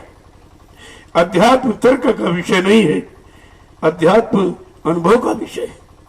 जब अनुभव करोगे तब अथवा समय आएगा, और अनुभव करने के बिना किया नहीं जा सकता। जब करनी करोगे तब अनुभव। तभी कहा अनुभव ज्ञान की जननी है। अनुभव ज्ञान पैदा होता अनुभव से। कितनी बड़ी बात महापुरुषों ने कही है, लेकिन जब वचन समझ में आवे तब तो आगे क्या कह रहे कि सतगुरु स्वामी कहे समझाई। सतगुरु स्वामी कहत बुझाई। सतगुरु स्वामी कहे समझाई। सतगुरु स्वामी कह समझाई। लगो जाए सतनाम से। लगो जाए सतनाम से। जोड़ोरी कोई सूरत नाम से। जोड़ोरी कोई सूरती नाम से। इसलिए सतगुरु स्वामी बार बार गुहार लगा रहे, पुकार लगा रहे, क्योंकि इतना समय किसी ने दिया नहीं। हम सब जीवों को जगाने के लिए इतना समय किसी ने दिया जितना बाबा जी गुरुदेव जी महाराज ने दिया, और हमने आपने उनको अपना गुरु भी बनाया। लेकिन हम पहचान नहीं पाए कि गुरु किस काम के लिए आए और कौन सा काम करके जाएंगे। बस इसी शंका संदेह भूल में सब फंस गए बेचारे। जब समझ नहीं पाए, जान पाए और पहचान नहीं पाए तो तुम काम कैसे करोगे या कैसे उनसे करवाओगे काम। जिस पर विश्वास होता है उसी से काम की जिम्मेदारी सौंपी जाती है। तो देखिए कहते हैं सतगुरु स्वामी कहे समझाई। बार बार समझा के कह रहे लगो जाए सतनाम से। उस नाम से जब लगोगे तब सच्चे देश मुकाम मंडल पहुंच जाओगे। और किसी नाम जो पिछले आए उनको अगर पकड़ लिया तो वो तो वहां के हैं नहीं, वो नाम वहां के नहीं, वो बीच के लोगों के नाम। बीच की शक्तियां बीच के लोग से आई थी यहाँ संसार की व्यवस्था ठीक करने की। जीवात्मा जगाने परमात्मा से मिलाने के लिए नहीं आई, जीवों के पाप कर्म को माफी कराने के लिए नहीं आई, ये काम के लिए नहीं। और जब तक ये काम नहीं होगा तब तक यहाँ से कोई निकल नहीं सकता, क्योंकि इतना कर्मों का अंबार पहाड़ जैसा हमारे आप पर चढ़ा हुआ है। जब पहाड़ जैसा कर्मों का अंबार चढ़ा हुआ, जब तक वो कर्म नहीं हटेंगे, नहीं मिटेंगे, नहीं कोई अदायगी कराने वाला नहीं मिलेगा, तब तक तो जीवात्मा यहाँ से जा नहीं सकती। ये कर्मों के जाल ने ही तो फांस के रखा, यही उसकी फंसाने की व्यवस्था है। तरह तरह के कर्म बना दिए और उन्हीं कर्मों का आपने सोचा चलो ये कर्म करके देखें, ये कर्म करके देखें, ये कर्म करके देखें, उसी में तो फंस गए। कभी अच्छा कभी बुरा, कभी पाप कभी पुण्य, कभी शुभ कभी अशुभ, इन्हीं कर्मों से करके तो हम फंस गए। अब कहते हैं जब तक कर्मों से की गंदगी से कोई अलग नहीं करेगा तब तक ये काम होने वाला है नहीं। ऐसा कोई संसार में तो है नहीं मनुष्य रूप में कि तुम्हारे कर्मों की गंदगी हटा दे। जब वो समृद्ध मालिक भूमंडल पर मानव तन धारण करेंगे और वो ये जानकारी देंगे तभी ये जानकारी मिल सकती है, अन्यथा जानकारी किसी के पास। वो आप देख तो रहे हो सब जगह जानकारी बंद हो गई, क्योंकि जानकारी है ही नहीं। जब निंदा आलोचना बुराई शिकवा शिकायत इसके सिवा उनका कोई उद्देश्य नहीं है, कोई लक्ष्य नहीं है, तो ये संत वचन किसके अंदर अबे गए, किसने पकड़े हैं और किसने अपने आप को सच्चा ईमानदार बनाया और नाम की सच्ची कमाई करके सच्चे रास्ते पर चलकर अपनी मंजिल को कौन तय कर रहा, इस पर तो विचार करना ही होगा। बगैर ये विचार किए ये काम नहीं हो सकता। तो देखो किस तरह से महापुरुष हम सब गंदे कमजोर कलयुग के जीवों की मदद करते, लेकिन हम आप उनको पहचान ही नहीं पाते। उनके पास जाते हैं, जो चीज है वो तो हम समझ नहीं पाते क्या लेके आए, क्या कौन सा भंडार इनके पास और देने आए हैं, तो हमको उस भंडार को कैसे लेना चाहिए ये भी नहीं मालूम। एक तो लेना मालूम नहीं, अगर वो दया कृपा करके दे दें तो हम रखना नहीं जानते, वो भी फेंक देते। ये बताओ नाम दान कितने लोगों ने रखा, अगर रखा होता तो कुछ तो दिखाई देता। कोई चीज रखी जाती है तो दिखाई तो देती है कि रखी गई कि नहीं रखी गई। अगर नाम दान रखा गया होता उसका असर प्रभाव जरूर दिखाई दे। ये सब के सब जहां थे वहीं पर चले गए, जहां से सतगुरु दयाल ने सत्संग वचनों को सुना सुना कर हमें आपको सही सच्चे रास्ते पर लाके खड़ा किया, और काल ने ऐसा दांव चलाया कि उठा के फिर वहीं फेंक दिया, फिर सब वहीं चले गए। ये भी नहीं सोच पा रहे कि हमको निकाला किस लिए था, कितनी मेहनत करके निकाला। वैसे हम लोग निकल ही नहीं सकते, क्योंकि हम लोग फंसना जानते, निकलना जानते नहीं। अगर किसी ने निकालने की दया की तो उसको भी नहीं समझा, उसी पर तमाम तरह के कलंक और दोष लगाने लगे, तो फिर काम कैसे हो। जय गुरुदेव, जय गुरुदेव, जय गुरुदेव। नाम किसका? प्रभु का। जय गुरुदेव। नाम किसका? प्रभु का। प्रभु का प्यारा नाम। जय गुरुदेव। अब आप लोग खड़े हो जाइए जरा, बहुत देर से बैठे हो।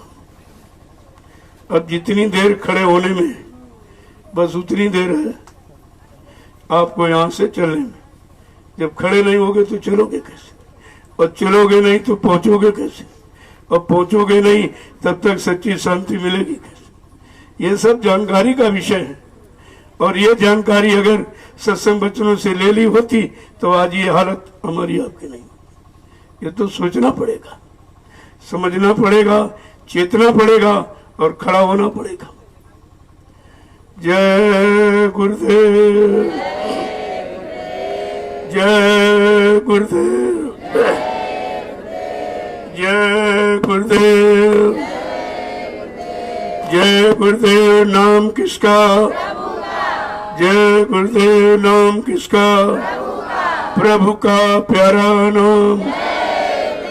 जोर से बोले, सब मिल बोले, जय गुरुदेव। बोलना होगा, जय गुरुदेव। अभी से बोलो, दुख दर्द हरेंगे, जय गुरुदेव। सब कष्ट हरेंगे, जय गुरुदेव। सुख शांति भी देंगे, जय गुरुदेव। सबके दाता, जय गुरुदेव। सबके मालिक। जय गुरुदेव। प्रेम से बोले, जय गुरुदेव। ये नाम नहीं इंसान का, ये नाम है प्रभु का।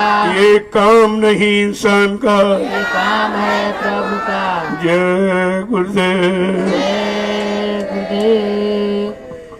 ये 88,000 ऋषियों की तपोभूमि, इस पर अगर शरीर छूट जाए तो उसे फिर कुछ करना नहीं पड़ता। वो जीव कितना भाग्यशाली है जो इस भूमि पर अपने शरीर को त्याग देता है और चला जाता मालिक की शरण में। आज ऐसी एक जीवात्मा इस तपोभूमि से गई है, हमें आपको उसके लिए मालिक से अर्ज प्रार्थना करनी चाहिए कि सभी को ऐसा अवसर मिल जाए, इस तरह सबका काम हो जाए। ऐसे पुण्य स्थानों से जब शरीर छूटता है वो जीव नरकों में नहीं जाता। कितना बड़ा काम बगैर भजन किए हो गया। अब इस बात को कौन समझेगा कि कैसे काम हो गया, क्या हो। ऐसी दिवंगत आत्मा के लिए हम सब लोग सतगुरु से प्रार्थना करें, उनको उनकी आत्मा को सच्ची सुख शांति मिले, तो आप 1 मिनट का मौन धारण करिए। 1 मिनट सब लोग मौन धारण चुपचाप करें। मालिक से प्रार्थना करो कि ऐसी दिवंगत आत्मा को शांति मिले। जय गुरुदेव।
जय गुरुदेव।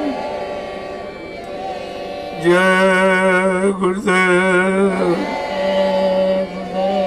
जय गुरुदेव। जय गुरुदेव। नाम किसका? जय गुरुदेव। नाम किसका? प्रभु का प्यारा नाम। ये तो बड़ी पावन पुण्य घड़ियां होती जीव की, जब ऐसी गति मिले।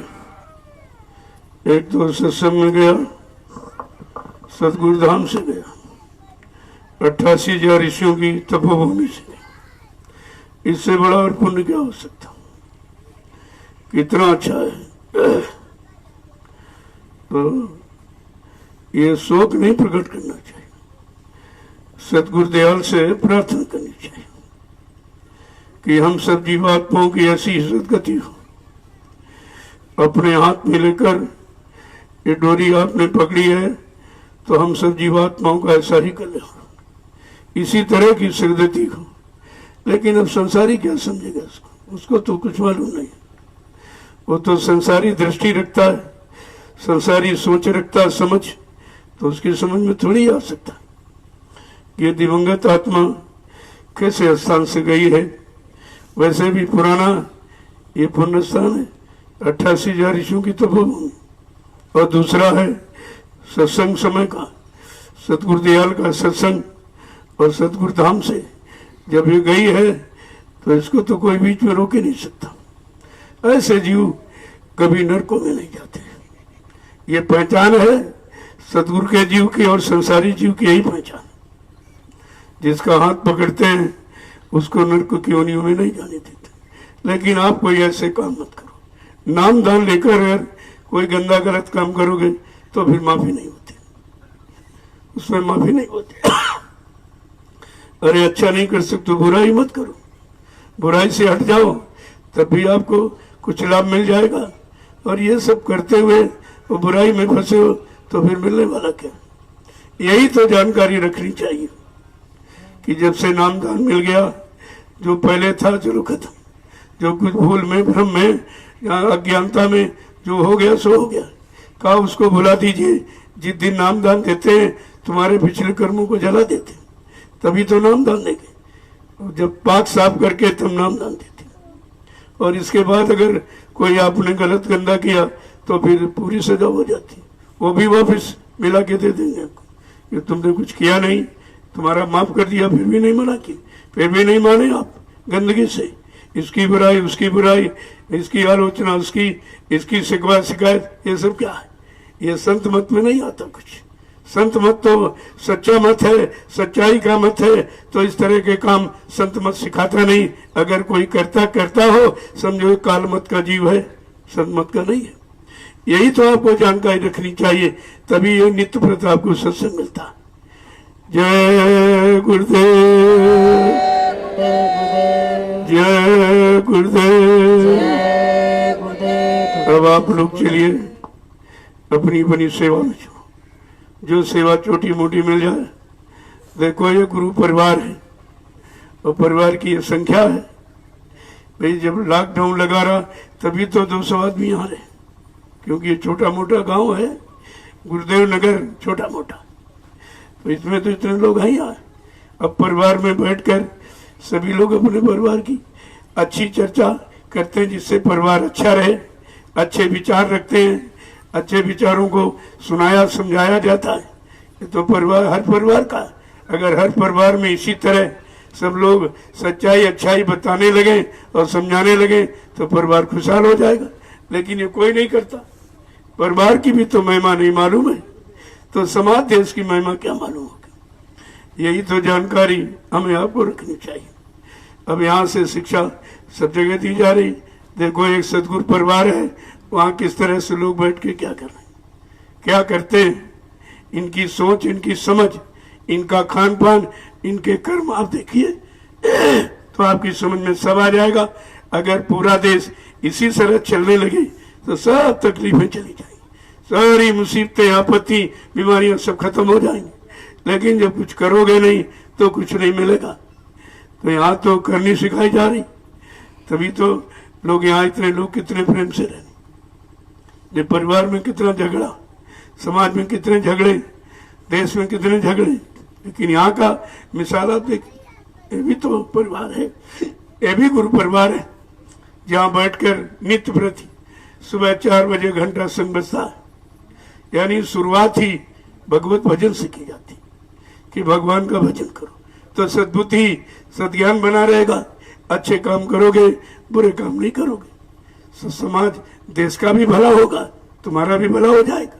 और इसके बाद आपको सत्संग तुरंत मिल जाता और पुष्टता आ जाती है अपने समझ में, मतलब और मजबूती आ जाती है। और इसके बाद कहते भाई सेवा में चलो। अगर ये तीनों काम लोग समझ लें कि सत्संग, सेवा और भजन, तो कोई तकलीफ देश में नहीं हो, किसी तरह की मुसीबत नहीं आ गई। क्योंकि गोस्वामी जी महाराज ने रामचरितमानस के उत्तरकांड में उन्होंने बताया है, ऐसे बिन हरि भजन खगेसा और मिटिहे न जीवन केर कलेसा। मानव जीवन में आने वाले जितने क्लेश, कष्ट, मुसीबत, आपत्ति, मुसीबत, बीमारी, महामारी, दुर्घटनाएं का ये भगवान के भजन से जाएंगे। फिर आप वो बात क्यों नहीं मानते जो तुम्हारे यहाँ लिखा पढ़ी घरों में रखी? और कितना प्रचार रामचरितमानस का, घर घर दरबारे परिवारों में रामचरितमानस का पाठ हो रहा, लेकिन समझ कोई नहीं रहा। अरे समझने से काम चलेगा, कहने से, चिल्लाने बताने से थोड़ी काम हो जाएगा। काम जो लिखा है उसके अनुसार हमें आपको करना पड़ेगा, अपने जीवन को उसी तरह चलाना होगा, तब हम जीवन में सुख शांति प्राप्त कर सकते हैं। तो अभी आपने नहीं पढ़ा, मैं अपनी कोई बात नहीं करता, जो पुरानी शिक्षा है उसको आपके सामने खोल के रखा जा रहा। जो वर्तमान में संत महापुरुष आपके लिए काम करने आए, लाभ देने आए, उसको बताया जा रहा। मैं तो और कोई बात नहीं, मैं कोई निंदा आलोचना बुराई, ये मेरा काम किसी की भी। मैं गंदगी में क्यों पढ़ूं? जब गंदगी बटोरता रहूंगा तो अच्छाई कहाँ से दे पाऊंगा, ये अपने को अच्छाई में कैसे रख पाऊंगा? जय गुरुदेव, जय गुरुदेव। अब आप चलिए अपनी बड़ी सेवा। देखो यहाँ किसी को अपने काम से फुर्सत नहीं, यहाँ तोड़ फोड़, आंदोलन, धरना, गिराव ये सिखाया नहीं जाता। ये काम यहाँ शिक्षा नहीं होती। यहाँ सच्चे समाज की स्थापना हो जाए और माँ बहन बेटी इनके इज्जत आबरू बच जाए, इससे बड़ा और कौन सा काम है। जब तक इस पर ध्यान नहीं दिया जाएगा, समाज का उत्थान, उन्नति, प्रगति भाषणों से नहीं होगा, प्रवचनों से नहीं होगा, वो तो करना पड़ेगा। जब करोगे तो सारी सच्चाई तुम्हारे पास होगी, सारा लाभ तुम्हारे पास होगा। तो संत मत करनी ही सिखाता, इसलिए यहाँ इतने लोग रह रहे थे, इतने लोग परिवारों में नहीं रहे, पर वहां भी झगड़ा।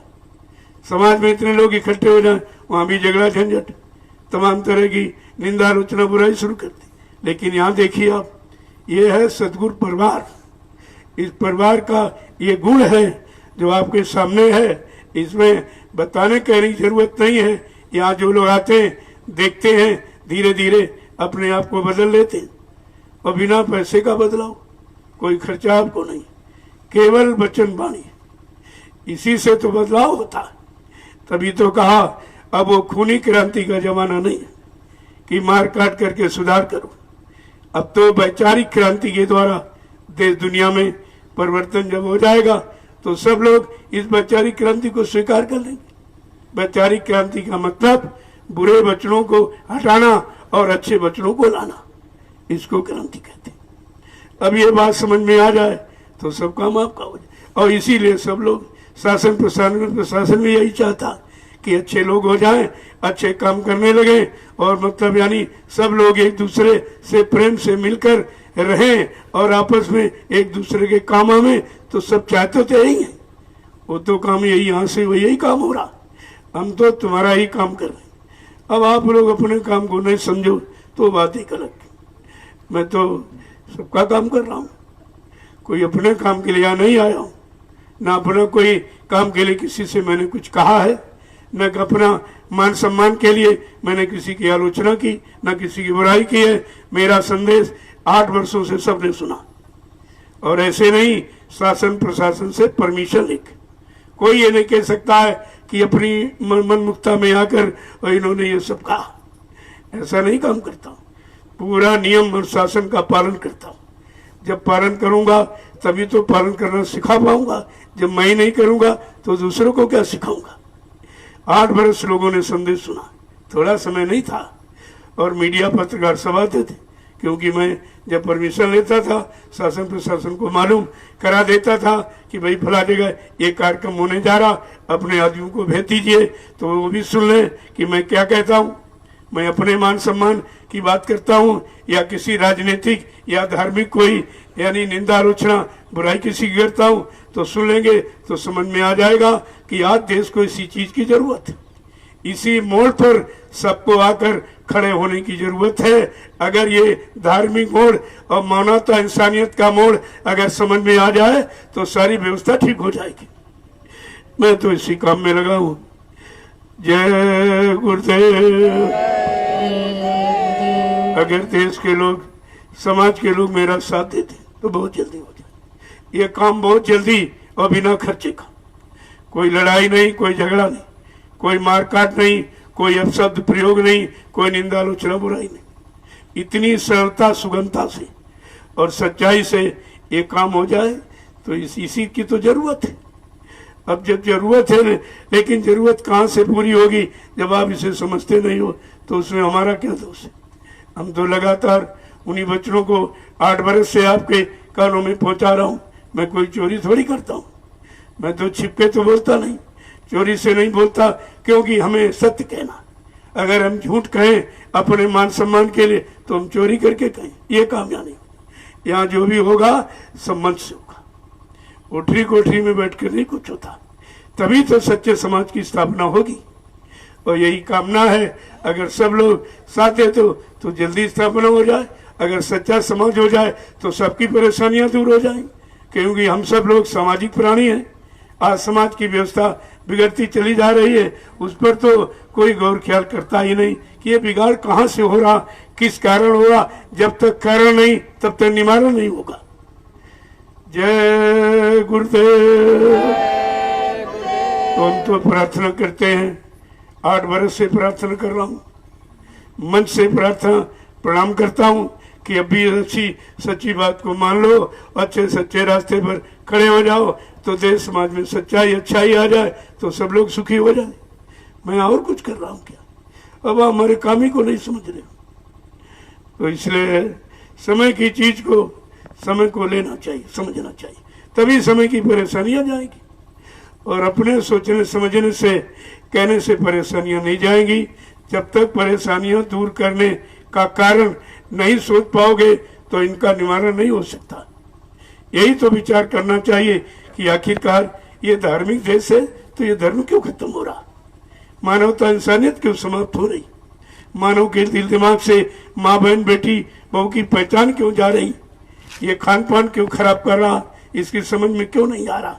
अगर ये शिक्षा सब आप प्रारंभ करा दी जाए तो देर नहीं लगे, सुधार हो जाए। लेकिन और कोई दूसरा तरीका सुधार का नहीं, सर्वप्रथम खान पान का सुधार। क्योंकि हमारे देश का नियम है, जैसा करो आहार वैसे बने विचार। अगर विचार शुद्ध करना है तो आहार को शुद्ध करना ही पड़ेगा। जब तक आहार शुद्ध नहीं, कोई विचारों को शुद्ध नहीं कर सकता। और जैसा खाओ अन्न वैसा बने तन मन। जैसी कमाई का और जिन लोगों की कमाई का अन्न खाओगे वैसा ही तो आपको लाभ मिलेगा, वैसी आपकी बुद्धि बन जाएगी, वैसे आपको विचार बन जाएंगे, तुम्हारा देखना सुनना सब उसी तरह का, उसी तरह के कर्म हो जाएंगे। तो ये तो विचारणीय विषय है, इस पर सबको विचार करना चाहिए। मैं तो प्रार्थना इसी बात की करता हूँ और करता रहूंगा। जय गुरुदेव, जय गुरुदेव, जय गुरुदेव। नाम किसका? प्रभु का। जय गुरुदेव। नाम किसका? प्रभु का। प्रभु का प्यारा नाम। जय गुरुदेव। प्रेमियों, हमेशा भगवान के नाम से ही काम हुआ, पूरा इतिहास बता रहा हूं। और आज का काम भी प्रभु नाम से होगा।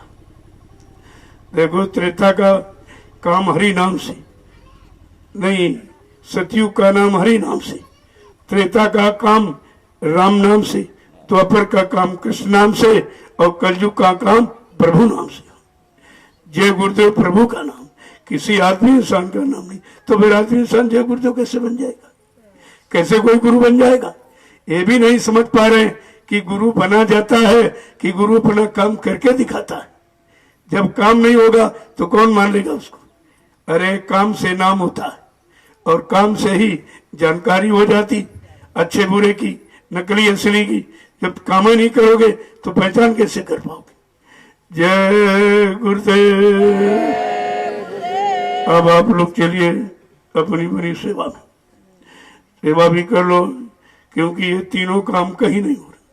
कहीं आप चले जाओ हिंदुस्तान में, ये तीनों काम कहीं नहीं, न कहीं सत्संग है और न कहीं सेवा है और न कहीं भजन है। जब तीन ही आधार हमारे मानव जीवन के अध्यात्म के तीन स्तंभ हैं, सत्संग करो, सेवा करो और भजन करो। जब ये स्तंभ हट जाएगा तो गिर जाओगे आप। अरे भाई, खम्भों पर इमारत खड़ी की गई, खम्भे गिर गए तो इमारत खत्म हो जाएगी। इन स्तंभों को बरकरार रखना है और इन्हीं को आधार बनाकर अपने जीवन को हमें आपको निकालना है, तो सारी परेशानियां मुसीबतें यह सब चली जाएंगी। लेकिन जब तक ये नहीं करोगे तब तक कुछ नहीं। अब तो ये लोगों को करना पड़ेगा, क्योंकि और कोई रास्ता बचने बचाने का ही नहीं।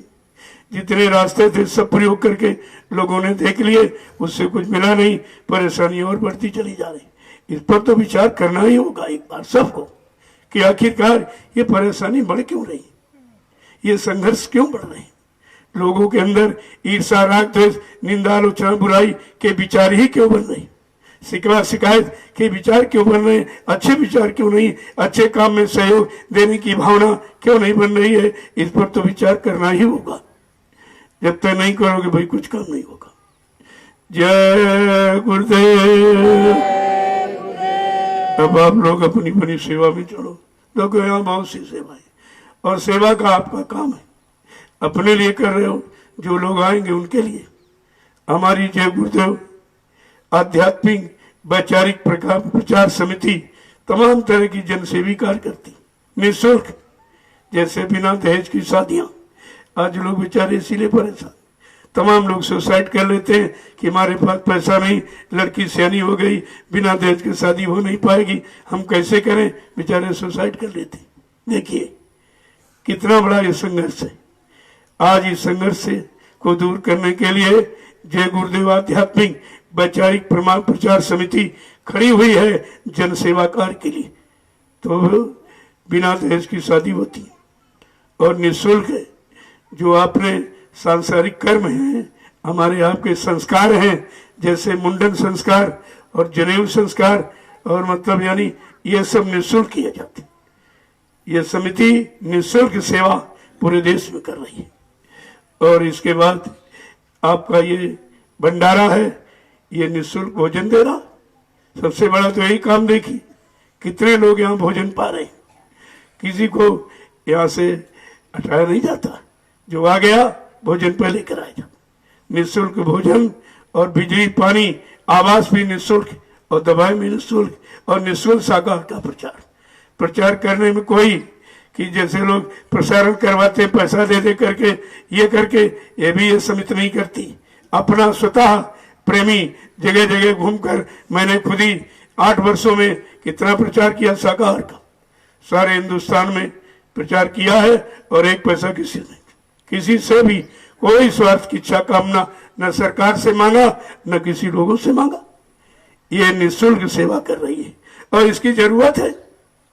आगे जैसे जैसे समिति विकास करती जाएगी, जनसेवी निःशुल्क कार्य बढ़ते जाएंगे, बहुत से काम करेगी और इसी की जरूरत है।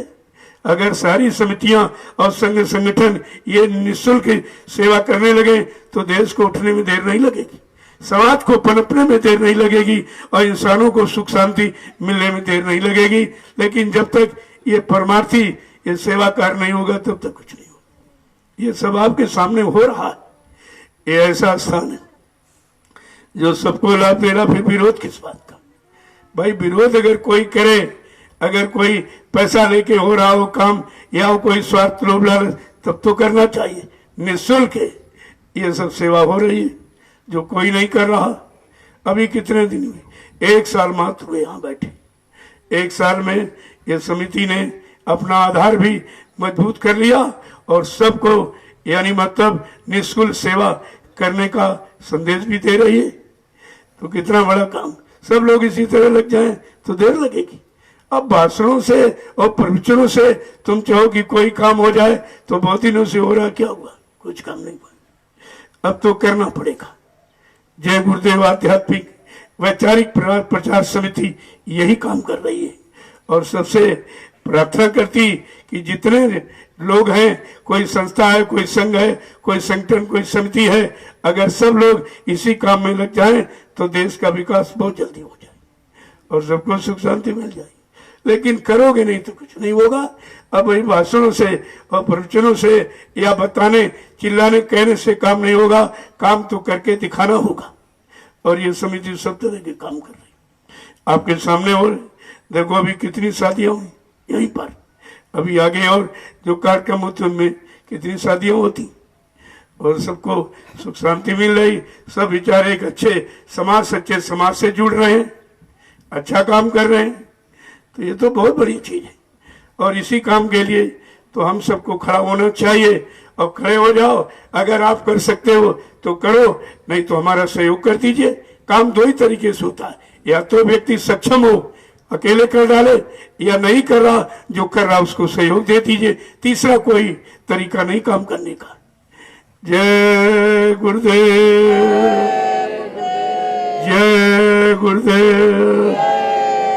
अब आप चलिए अपनी अपनी सेवा में, और ये भी दिखाना है कि भाई सेवा किसके लिए कर रहे हैं।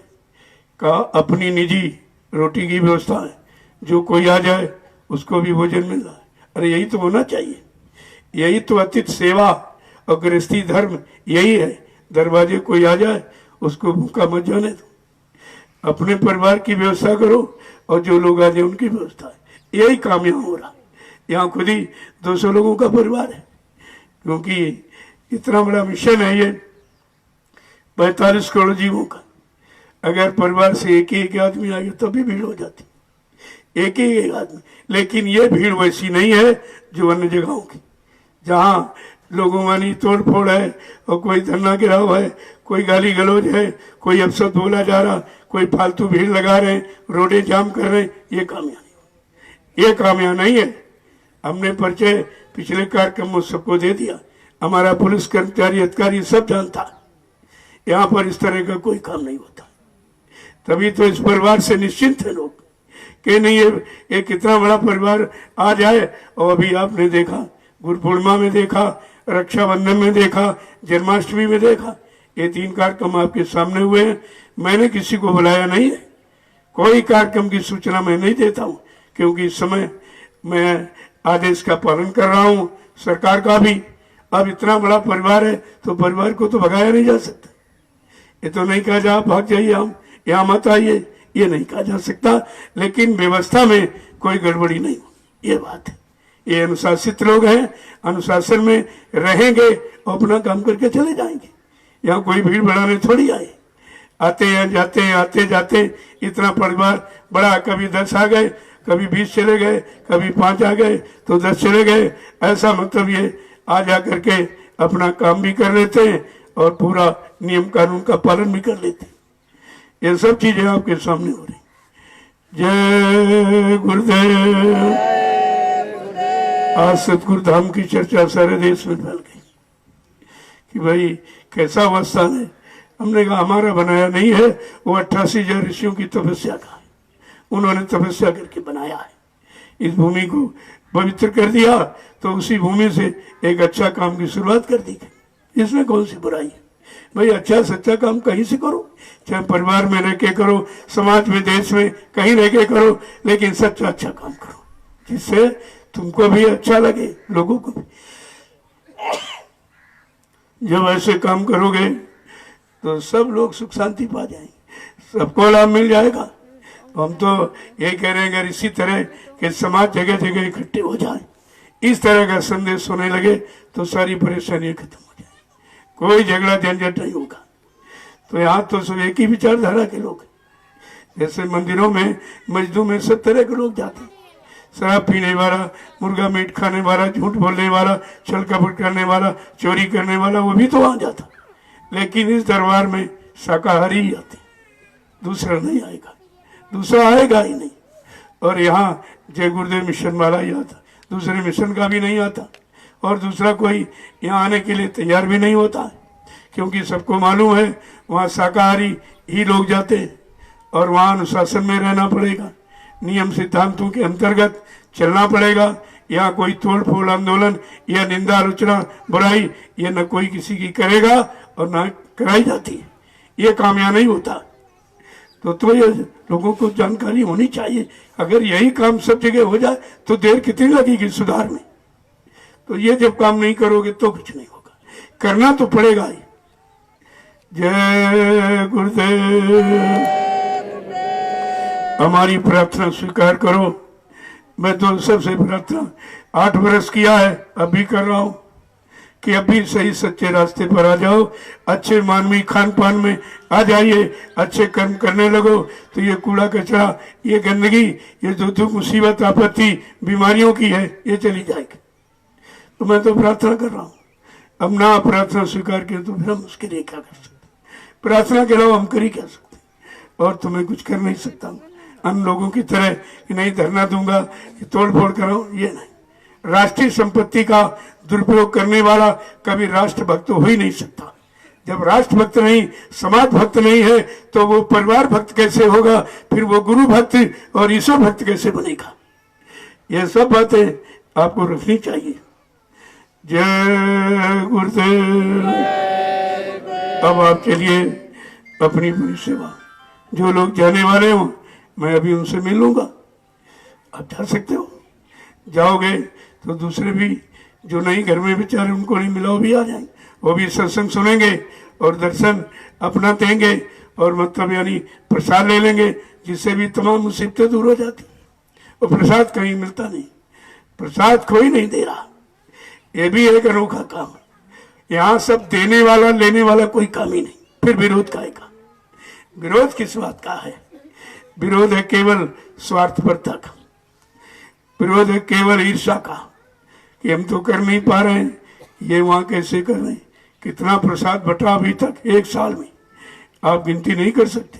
इसी नैमिषारण्य में जब शोभा यात्रा निकली पिछली गुरु पूर्णिमा में, तो मैंने 200 कुंटल लड्डू बांटा था। प्रसाद इतना बटा कि सब लोग देखते रह गए कि आज तक ये काम किसी ने किया ही नहीं। तुमने कहा जिसको आपसे प्रेम, आपसे लगाव होगा, आपको अपना मानेगा, वही ये काम करेगा। अरे देने वाला काम वही करेगा जो सबको अपना मानेगा। अपने को ही दिया जाता तो आपके सामने काम हुआ है। मैं ऐसा कोई काम करता ही नहीं हूं जिससे समाज देश का कोई नुकसान हो या किसी व्यक्ति का कोई नुकसान हो। अब हमारी सच्ची अच्छी बात नहीं लोग समझ पाते तो स्वार्थी लोभी लालचियों को तो उनको थोड़ा बुरा लग रहा कि हमारा स्वार्थ लोभ लालच की दुकानें खत्म हो जाएंगी, ये सब बंद करा रहे हैं। तुमने कहा नहीं, गलत सोच रहे हैं आप। हमारा कहना करना गलत नहीं है, हमारा करना सच्चा है और सबके लिए है। क्यों ऐसा कोई काम करो जिससे किसी का दिल दुखे, किसी को बुरा लगे। अब ये है, लेकिन सब नहीं ले पाते और लेकर सब रख नहीं पाते और रखकर अपने जीवन में सब उतार नहीं पाते और उतार कर सब लोग परमार्थी लाभ ही नहीं प्राप्त कर पाते। तभी का कोई बिरला ही टिकता है संत मत में, और सच्चाई को कोई बिरला ही लेता है, और सच्चे रास्ते पर कोई बिरला ही चलता है, और सच्चे रास्ते पर चलकर अपनी सच्ची मंजिल पर कोई बिरला ही पहुंचता है। जय गुरुदेव। अब आप चलिए अपनी अपनी सेवा में। मैं शाम को वहां सबसे मिलता हूँ। यहाँ कोई अर्धा पर्दा नहीं है, यहाँ कोई डर भय नहीं है। मैं सबसे वहां पर मिलता हूँ, सबका दर्शन करता हूँ और प्रसाद वहां मिल जाता है लोगों को। ये रोज हो रहा और रोज दोनों वक्त सत्संग हो रहा, संदेश भी हो रहा, और संदेश ऐसा जो सबके हित का, सबके लाभ का, सबके कल्याण का है। सबको मतलब सही सच्ची जानकारी हो जाए तो ये मुसीबतें चली जाएंगी। तो यहाँ इस तरह की कोई बात ही नहीं होती। और जो मैं कहता हूँ मैं तो मन से कहता हूँ, मैं छिप करके इधर उधर कोई किसी से बात नहीं करता, ये मेरा काम नहीं। जो कहता हूँ मन से कहता हूँ और सरेआम कहता। जब 8 साल कहा तो अभी तो वही हो रहा है। मेरे में कोई परिवर्तन नहीं पाएंगे, कोई अदला बदली, कोई स्वार्थ लोभ लालच आप नहीं पाएंगे। जो परमार्थ का संदेश मैंने दिया है वही दे रहा हूं और देता रहूंगा। जब तक सांस रहेगी तब तक ये कार्य होता रहेगा, क्योंकि इसकी देश में जरूरत है। जय गुरुदेव। अब आप चलिए बड़ी बड़ी सेवाओं में सेवा करोगे तो ये पता चलेगा भाई मैंने यहाँ सेवा की है, मेरा ये सब कुछ है। जहाँ अपनापन आ जाता वहीं लोग सुरक्षा सोचने लगते, व्यवस्था सोचने लगते। जब तक अपना नहीं समझोगे उसके बारे में आपके अंदर सुरक्षा रखने का या सुरक्षा करने का भाव ही नहीं बनेगा। इसलिए सेवा रखी गई। अब ये आध्यात्मिक, ये जो परमार्थी सम्मान सेवा से जो ये इमारत तैयार हुई, ये सबके लिए, एक व्यक्ति के लिए नहीं यहाँ निर्माण हो रहा, ये सबके लिए। आप हो जब तक आप अपना काम कर रहे हो, जब तक इमारत रहेगी पीछे से जितने लोग आएंगे बैठकर इसी में भजन करेंगे, सेवा करेंगे, उनका भी जीवन बनेगा और उनके करने से तुम्हारा लाभ हो जाएगा। क्योंकि तुमने यहाँ सेवा की है, सेवा दी है, अपनी गाड़ी कमाई लगाई आपने, वो सब तुम्हारे सामने देख लिया। हमको तो कुछ नहीं चाहिए, मैं क्या करूंगा लेके। मैं तो रोज ही बताता हूँ कि हमको तुम्हारी जरूरत नहीं, तुम्हारे पैसे की भी जरूरत नहीं। हमको जरूरत है गुरु परिवार संगठित करने की। हमारी बात लोग समझ क्यों नहीं रहे। हम और कोई संगठन तोड़ फोड़ आंदोलन वाला संगठन नहीं बनाते, अपना गुरु परिवार इकट्ठा कर रहे हैं। अगर परिवार इकट्ठा हो जाए और प्रेम से रहे, कोई परेशानी रहेगी, कोई मुसीबत नहीं रहेगी, किसी के सामने हाथ फैलाने की जरूरत नहीं रहेगी और किसी झंडे के नीचे जिंदाबाद मुर्दाबाद कहने की भी जरूरत नहीं रहेगी। तुम्हारा इतना बहुत ही बड़ा परिवार है। तो मैं तो यही प्रार्थना करता हूं, अगर गुरु परिवार के आप सदस्य अपने को गुरु भाई गुरु शिष्य मानते हो तो सब लोग मिलकर के गुरु परिवार को संगठित करो, इसके अलावा तुम्हारा कोई लक्ष्य नहीं होना चाहिए। परिवार इकट्ठा हो जाएगा, सब कुछ तुम्हारे हाथ में हो जाएगा, फिर किसी चीज की कमी नहीं रहेगी। आप इस बात को सुनते समझते नहीं, निंदा आलोचना बुराई शिकवा शिकायत में समय गुजार रहे हो, क्या मिलेगा इससे? यहाँ तो काम हो रहा। जब लोग काम देखेंगे तुम्हारी शिकायत को कौन मान लेगा? कौन तुम्हारी निंदा आलोचना सुन लेगा? यहाँ काम हो रहा और देख रहे हैं लोग। यहाँ भाषण स्पीच नहीं होती है, काम होता है, और काम की जरूरत है, काम करने वालों की जरूरत है। जय गुरुदेव। अब आप अपनी अपनी सेवा में चलो, मैं शाम को सबका वहां दर्शन करूंगा और प्रसाद आपको मिल जाएगा। अभी जो लोग जाने वाले हैं इनसे भी यहाँ अंदर मिलूंगा। अब थोड़ा 1 घंटे के बाद आ जाओ, मिलूंगा आपसे। जय गुरुदेव।